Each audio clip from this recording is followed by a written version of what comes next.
How do you build a perfect physique? It will be no surprise for you to hear it's important to optimise your nutrition and your activity level. But how do you do that? This video is about what I currently do and what I've done in the past and what I've done with clients to help achieve their perfect body shape. Changing your lifestyle can be hard, especially in the beginning.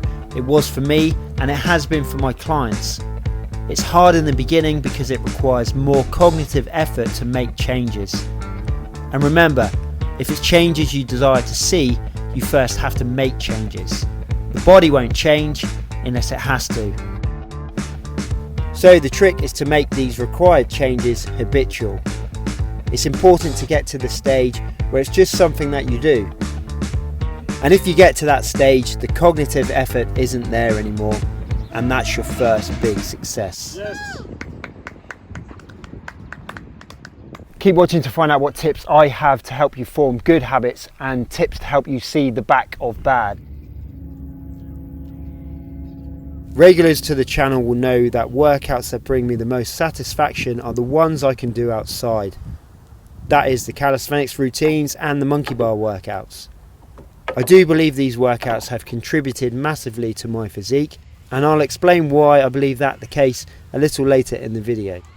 Whilst we're currently in winter though, the majority of my workouts are in the gym lifting weights. And it's these sorts of workouts that have formed the base of my training for the last 20 years. I do have a split routine that I follow, but before I tell you what it is, let me tell you why this training works.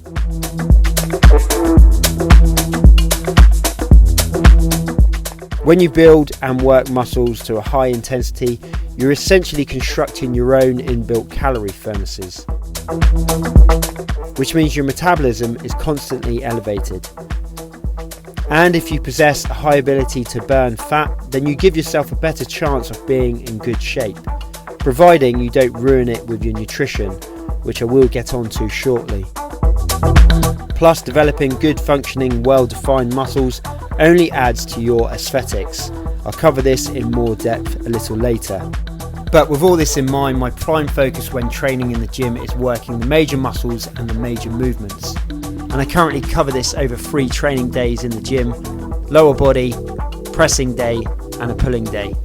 Check out my bodybuilding versus calisthenics playlist for more.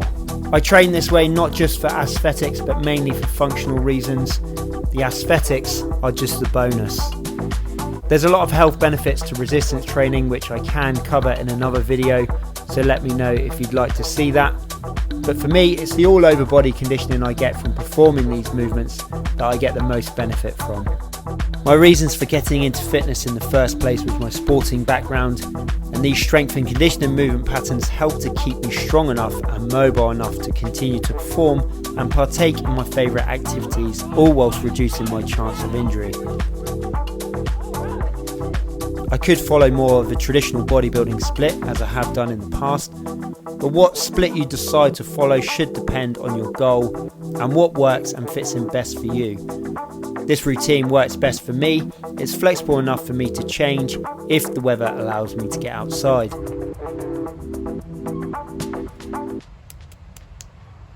And that's important for me to get outside as often as I can in the spring, summer months and do the things that I love doing, because life's too short for you not to do that, right? And outdoor workouts are certainly something that I love doing. Like I said before, I believe it's the strength and conditioning work that's largely kept me in good enough shape to be able to perform this stuff. But I do believe there's something else that's played a big part.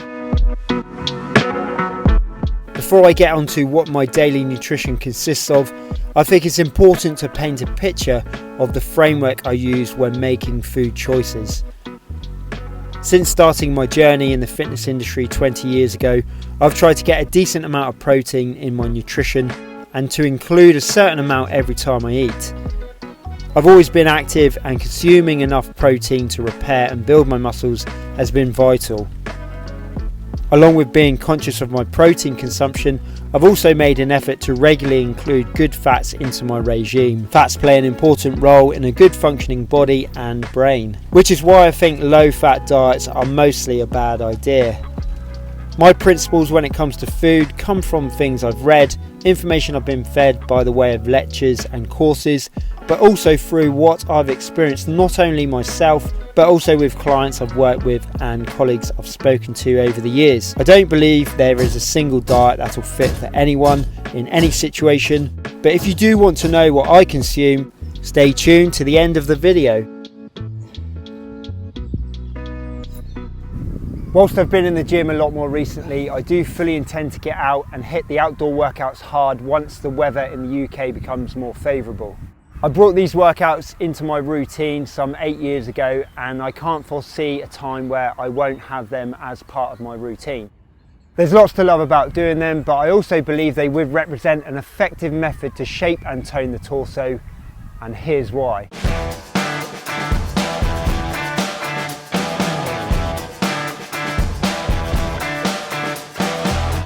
Nature designed us to move and locomote in many different ways, across different terrains, and to overcome various obstacles. And because of this, the intended function of any muscle is dependent on the required movement of the body. In other words, any muscle is part of a unit, and these muscles and activities train muscles as part of a chain of which they form, and this can lead to dormant muscles being stimulated, and core muscles that support and control the torso are recruited and developed, leading to a more aesthetic shape. Outdoor workouts can boost your mood so you feel better as well as look better. In my opinion, it's the perfect blend of fun and function. Don't get me wrong, isolation has its uses, but it's hard to beat the feeling of when you successfully integrate.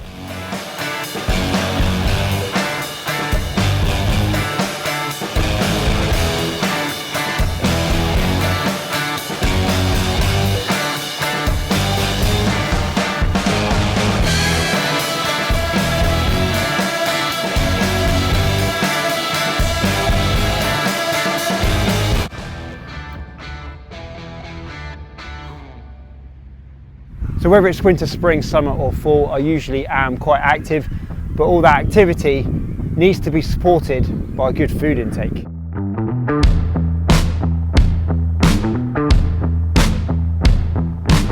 My daily food intake usually consists of 2 hot meals and 2 what I would call substantial snacks. Ideally, I'd have a hot meal for breakfast, which would be a high protein, low carb meal.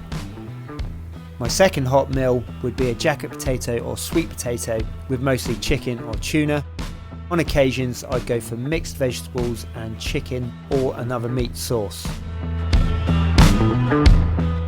If it's potato rather than veg, I'll always have mixed salad leaves with avocado for the good fats and sometimes a handful of olives.